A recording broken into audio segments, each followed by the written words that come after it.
Hey everyone, The Dark Knight is here. Company के 50वीं सालगिरह पर जॉनी को बोर्ड ऑफ डायरेक्टर के तौर पे प्रमोट कर दिया जाता है।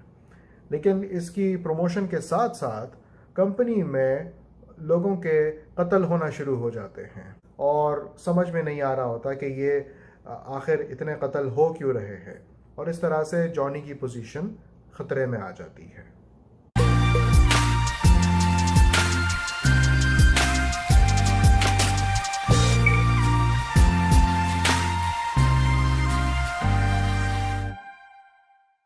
Monica, Oh My Darling is based on a Japanese novel by Keigo Higashino, Burutashi no Shinzu, if I pronounce that right. ये एक कॉमेडी थ्रिलर है जिसमें नियो नोआ के एलिमेंट्स हैं और बॉलीवुड के 1970 की मौसीकी को खराज तहसीन पेश किया है। पहले घंटे में कहानी के एस्थेटिक्स बहुत कॉमिकल हैं, जिसकी वजह से कहानी की जो डेवलपमेंट है वो सेटल नहीं हो सकी। मुझे ऐसा लगा जैसे मोनिका ओ माय डार्लिंग बहुत ज़्यादा फ़नी होने की कोशिश कर रही थी। ठीक है, जो एस्थेटिक्स है वो कॉमिकल रखें, तो इसका मतलब ये नहीं है कि आप बहुत ही ज़्यादा फ़नी कर दो, इतना कि जो कहानी की जहाँ पे इंटेंसिटी होनी चाहिए वहाँ पे आप लोगों में वो इम्पैक्ट ना डाल सको। एक कंपनी के अंदर मर्डर पे मर्डर होते चले जा रहे हैं, लेकिन कंपनी को देख के ऐसा लग ही नहीं रहा कि वहाँ कोई पैनिक बटन दबाया गया हो। एक एक करके मर्डर हो रहे हैं, but things are pretty normal over there. वो चंद बातें जो मोनिका ओ माय डार्लिंग की मुझे पसंद आई, उनमें से एक बात यह है कि इस फिल्म में ईस्टर एग्स बड़े दिलचस्प हैं। इमेजिन ईस्टर एग्स बॉलीवुड की फिल्म में, how uncommon that is. Bollywood में कहाँ इस चीज़ का रुझान है, ये तो हॉलीवुड में होता है। तो बड़े इंटरेस्टिंग ईस्टर एग्स मिले, some classic references of Bollywood and also Hollywood. Let me tell you some. एक सीन है जहाँ पे मोनिका सड़क पे बाहर इंतज़ार कर रही होती है।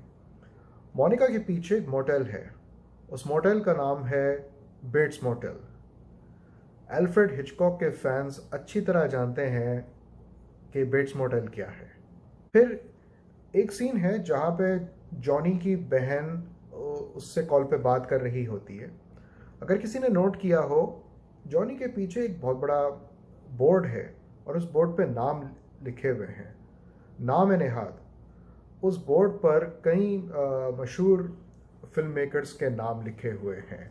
अगर किसी ने गौर किया हो, अगर आप वो उसको देखें, उसमें अब्बास मस्तान का नाम है, P.T. Anderson, Paul Thomas Anderson है, अनुराग केशव का नाम है, Shriram Raghavan, one of my favourite directors, इनका नाम है। और श्रीराम राघवन के रेफरेंसेस काफ़ी मिलेंगे। विशाल भारद्वाज, साई परांजपे का नाम है जिसने चश्मे बदूर बनाई थी, इनक्रेडिबल। क्यूटीनो, Quentin Tarantino, Guru Dutt, Singeetam Srinivasa Rao, wow, south India का बहुत बड़ा लेजेंडरी डायरेक्टर जिसने कमल हसन की साइलेंट फिल्म पुष्पका विमना बनाई थी।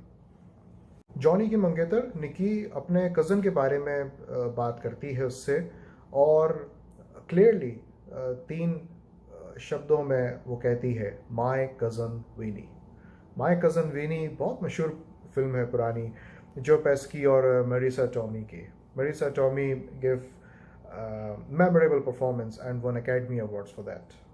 डायरेक्टर वसंत बाला ने श्रीराम राघवन को फिल्म के आगाज़ में थैंक्स बोला है, तो ज़रूर इंस्पिरेशन है। और कुछ रेफरेंसेस हैं, जैसे मैंने बताया कि बोर्ड पे श्रीराम राघवन का नाम लिखा हुआ था। मेन जो कैरेक्टर है उसका नाम है जॉनी, तो Johnny I think comes from Johnny गद्दार, जो श्रीराम राघवन की यादगार फिल्म है।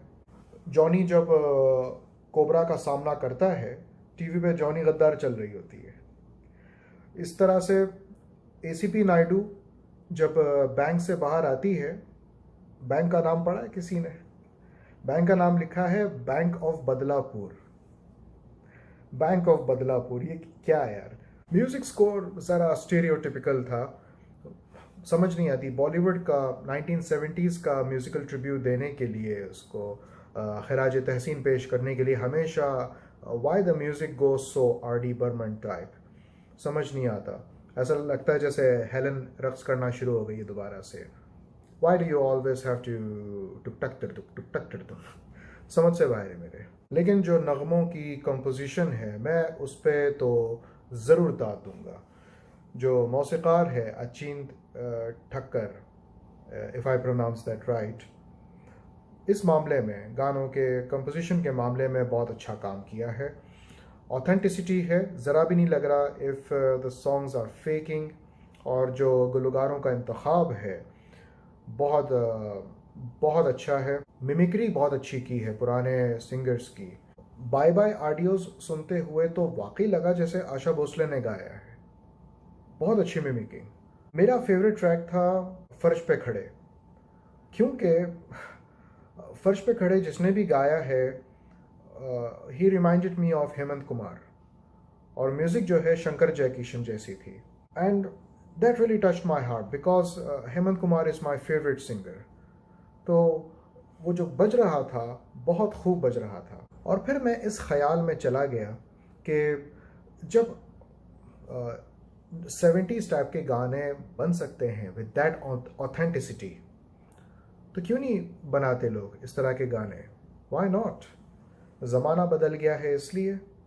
ज़माने तो इसी तरह बदलते हैं, हर 15-20 साल के बाद ज़माना बदल रहा होता है और एक डेकेड को हम डिफ़ाइन करने लग जाते हैं। But if we really can compose songs that way, so why not just bring it on. Talented casting, Rajkummar Rao, Huma Qureshi और राधिका आप्टे।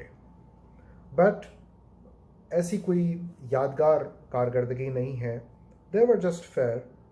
मैं समझता हूँ कि जब आपके पास ये 3 एक्टर्स हैं तो आप ज़्यादा एक्सपेक्ट करते हैं इन लोगों से, ठीक है ना?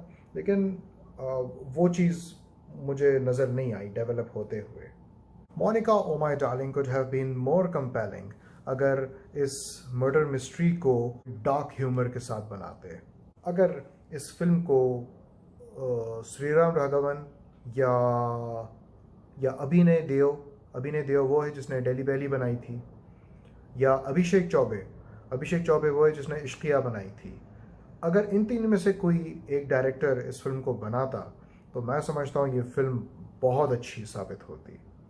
But again it's a fiction that serves its purpose, presenting a comedy thriller in a different way.